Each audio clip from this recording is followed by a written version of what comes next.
in a situation where you need to rehome your dog, you have other alternatives besides a county shelter. The first thing you want to do is make a post for your dog. Making a post is very simple. You want to keep it short and sweet. You want to put the dog's basic information, whether or not it's spayed, neutered, up to date on shots, heartworm negative or positive, if it's on a monthly preventative. You want to put about the dog's temperament, if it's good with people, children, cats, dogs. You want to put your contact information, and you want to put that a home inspection and a vet reference check is required. Here's a post I made the other day. City and state, the dog's name, age, the breed of dog. If it's a mixed breed, just mixed breed. If it's mainly lab mix, beagle mix, etc. Weight if you have it. Again, spay neutered, up to date on shots, about the dog's temperament. Now on this one I was not given the information of whether or not the dog was heartworm positive or negative, so I didn't put it on there. If the dog has any type of medical issues, like Bella, for example, had some skin issues, you want to put your contact information. I usually always put PM me on Facebook or email me. I don't like to list my number on the internet. And, of course, that a home inspection and vet reference check is required. Never, ever, ever, ever list the dog for free to a good home. That is very bad. There's a lot of people out there that do not have the best intentions for dogs. Some people want your free dog so they can be a backyard breeder and make a buck. Some people want your free dog so that they can use it as a bait dog. A lot of people go around gathering free dogs for lab testing, especially beagles. Again, free to a good home.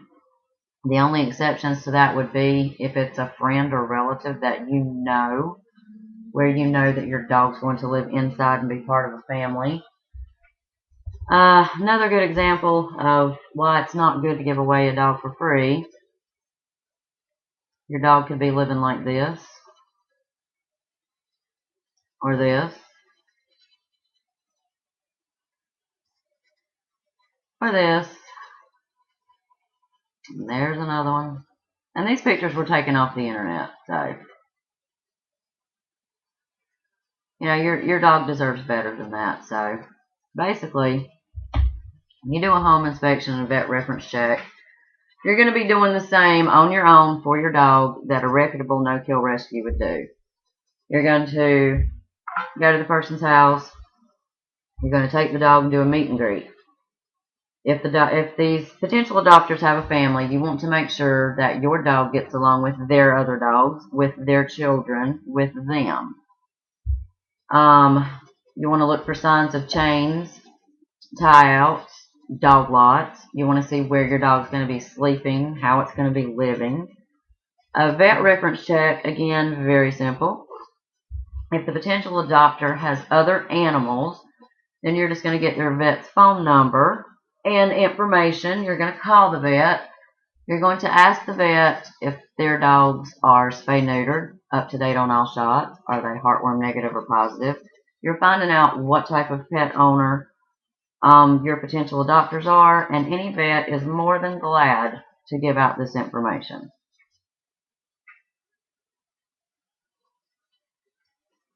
Reputable no-kill rescues. Again, a reputable no-kill rescue is going to do everything I just told you to do yourself if you choose to try to adopt the dog out yourself. They're going to have a long, lengthy application. They're going to do meet and greet with the family. They're going to do home inspections. They're going to see where the dog's going to be living. Most reputable no-kill rescues have on their websites, we only adopt to people that want inside dogs. They're going to get references, vet references. One thing that you do need to be aware of is just because you see that a rescue is a 501c3, that does not make the rescue reputable. You want to make a phone call. You want to do your research on any rescue that you're considering letting have your dog. 501c3 is a nonprofit tax status. So you want to do your research. Not all rescues are reputable. A lot of them are, but some of them are not.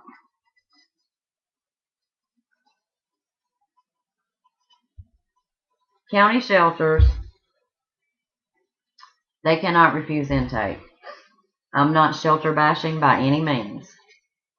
If a shelter has a capacity of 100 dogs and they already have 50, and 50 people surrender their dogs all on the same day, what are they supposed to do? They are not no-kill rescues. They cannot refuse intake. Therefore, when a county shelter is overpopulated, when we just don't have a lot of adopters coming in that day, then animals are going to be euthanized for space. County shelters do everything they can to get animals adopted out.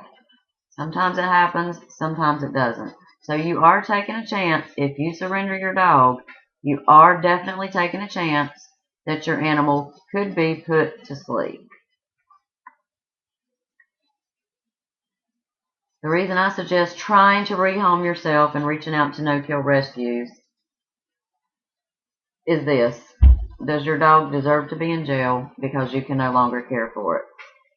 I know that sometimes situations come up in a split second, but you still have a little bit of time. If you have any type of inclination that you're going to lose your job or lose your home, go ahead and start networking your dog. Go ahead and make a post. Try yourself to get the dog rehomed or into a reputable no-kill rescue. If your situation changes and you're able to keep the dog, that's great. Just put on the post, we're able to keep our dog, or take the post down. At least you've tried to do what's right for your dog. Spay neuter. Spay neuter is so very important. A lot of folks think that spay neuter is just an astronomical figure. If you call a regular vet that is not a low-cost clinic, you probably are going to get some figures that would scare you to death. You want to look for low-cost spay neuter clinics in your area or in surrounding areas. The one that I use quite often, if a dog is under 50 pounds, it's only $70 for spay or neuter, and that includes the rabies shot. So literally less than the cost of a light bill, you can get your dog fixed. If you're low income family and you still can't afford anything, call the Humane Society in your area. Call the SPCA in your area. Humane societies a lot of times will sell vouchers for spay neuter at local stores like Tractor Supply. The SPCA, what they'll do is they work with low-cost clinics, and they'll call over to the clinic and say, so-and-so is approved for a voucher of, say, $40 or $50. So you're coming out with maybe paying $10, $20 to get your dog spay neutered and a rabies shot. It's actually that simple and that cheap. Nowadays, there's really no excuse not to have your pet fixed because you do have so many options. Another good reason to spay or neuter your pet is for your dog's health. Believe it or not, it keeps your dog healthier to get them fixed. So another reason to get your dog fixed is if your dog isn't fixed and you live in an area where you can let it roam in the country or something, or if your dog just jumps out the door right in front of you and gets away from you. It's happened to me many times. If your dog's a female, it could get pregnant. If your dog's a male, it could get somebody pregnant. Then we've got more puppies to rehome, or more puppies that end up in county shelters. It's just sad, and it can be prevented. It's not your fault if your dog gets away from you, because, like I said, it's happened to me quite a few times. But if your dog comes home pregnant, then that is your fault because you could have gotten the dog fixed, and it's not going to cost you an arm or a leg. And the last thing that I wanted to mention, if you are not happy with the laws in your state, in your city, in your county, do something. Ask people to join you, to get on board with emailing campaigns, calling your governor, your mayor, your city council, commissioners, your state senators, your House of Representative members. Changes are made all the time. Are they the changes that we want? A lot of times, no. We have to be the voice for the animals. They can't speak for themselves. The only way to make effective changes is to gather a lot of people to get on board, to write, to call, to try to get the laws in your area and in your states changed. It can be done. Progress is being made. It's being made slowly, not as quickly as we would like, but the more people join in and voice their opinion, the quicker change is going to be made. When it's election time and you have people calling and knocking on your door wanting your vote, ask them what they're going to do. What are you going to do to change the tethering laws in my county, in my state? What are you going to do about having county shelters spay neuter? Some county shelters do and some don't. Um, ask questions, talk to the people, get more on board, be a voice for the voiceless.